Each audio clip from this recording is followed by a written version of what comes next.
Friends, ನಾನ್ ನಿಮ್ಮ ಹತ್ರ ದೀಪ ಲ್ಯಾಪ್ಲಿಕೇಶನ್ ಚಿಕ್ಕೋಡಿಂದ ಇವತ್ತೊಂದು ಹೊಸ ಟೆಸ್ಟ್ ಜೊತೆ ಇಲ್ಲಿ ಮುಂದೆ ಇದೀನಿ. ಯಾವ್ದಪ್ಪ ಹೊಸ ಟೆಸ್ಟ್ ಅಂತಂದ್ರೆ ಹಿಮೋಗ್ಲೋಬಿನ್, HB ಅಂತ ಹೇಳ್ತೀವಿ. ಹಿಮೋಗ್ಲೋಬಿನ್ ಇದು ಒಂದು ಸಣ್ಣ ಟೆಸ್ಟ್ ಹೌದು, ಆದ್ರೆ ಬಹಳ ಇಂಪಾರ್ಟೆಂಟ್. ಹಿಮೋಗ್ಲೋಬಿನ್ ಅಂತಂದ್ರೆ ಇದು ಏನಕ್ಕಪ್ಪ ಯೂಸ್ ಆಗುತ್ತೆ ನಮ್ಮ ಬಾಡಿ ಒಳಗಡೆ ಅಂತಂದ್ರೆ, ಒಂದು ಆಕ್ಸಿಜನ್ ಅನ್ನ ಟ್ರಾನ್ಸ್ಪೋರ್ಟ್ ಮಾಡೋದು, ಅದಕ್ಕೋಸ್ಕರ ಯೂಸ್ ಆಗುತ್ತೆ. ಬಹಳಷ್ಟು ಜನಕ್ಕೆ ತಲೆ ಸುತ್ತು ಬರೋದು, ತಲೆ ಬಿಂದಿರೋದು ಅಥವಾ ಸುಸ್ತಾಗೋದು ನಡೆಯೋದ್ರಿಂದ ಈ ತರ ಎಲ್ಲ ಆಗ್ತಾ ಇರುತ್ತಲ್ಲ. ಸೊ ದಿಸ್ ಇಸ್ ಬಿಕಾಸ್ ಅದು ಎದಕ್ಕಾಗೋದು ಅಂತಂದ್ರೆ ಇದು ಒಂದು ರಕ್ತಹೀನತೆ ಅಥವಾ ಹಿಮೋಗ್ಲೋಬಿನ್ ಕೊರತೆಯಿಂದ ಆಗೋದು, ಅದನ್ನ ನಾವು ಅನೇಮಿಯಾ ಅಂತ ಹೇಳ್ತೀವಿ.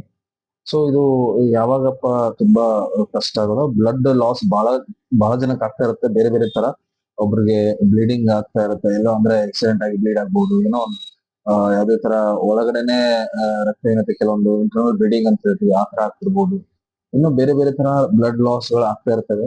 ಆ ಬ್ಲಡ್ ಲಾಸ್ ಆದಾಗ ನಮ್ಮಲ್ಲಿ ಹಿಮೋಗ್ಲೋಬಿನ್ ಕೊರತೆ ಆಗಿರುತ್ತೆ, ಅಂದ್ರೆ ಅನೇಮಿಯಾ. ನಾವು ಚೆಕ್ ಮಾಡಿದಾಗ ಹಿಮೋಗ್ಲೋಬಿನ್ ಚೆಕ್ ಮಾಡಿದಾಗ ಅನೇಮಿಯಾ ಅನ್ನೋದು ಖಾತ್ರಿ ಆಗುತ್ತೆ.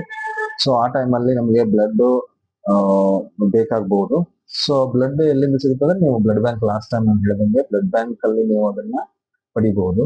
ಅದಲ್ದೇನೆ ಬೇರೆ ಟೆಸ್ಟ್ ಗಳನ್ನ ಮಾಡೋದ್ರಿಂದ ನಿಮ್ಮಲ್ಲಿ ಎಷ್ಟು ಬ್ಲಡ್ ಇದೆ ಅನ್ನೋದು ಗೊತ್ತಾಗುತ್ತೆ. ಸೊ ಅದನ್ನ ನೀವು ಚೆಕ್ ಮಾಡಿಸ್ತಾ ರೆಗ್ಯುಲರ್ ಆಗಿ ಒಂದು ಆರೋಗ್ಯವಾಗಿರಿ ಅಂತ ಇಷ್ಟಪಡ್ತೀವಿ. Thank you.